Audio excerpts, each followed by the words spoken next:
પાણી પપ્પા શરૂ થઈ છે વરસાદનો શરૂ જ હોય ને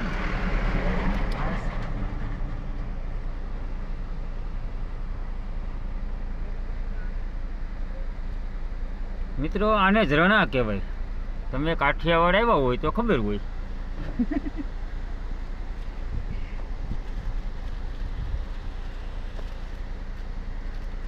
હાલો હાલો હવે હાલો પાણી જો ત્યાં રહી જાય એમ કે નાવા ધોવાનું થઈ ગયું તારે મજા આવે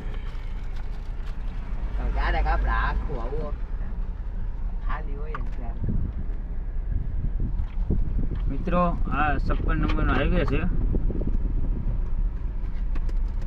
જ્યાં આપણે અત્યારે ટર્ન લઈ રહ્યા છીએ તે તમે જોવો.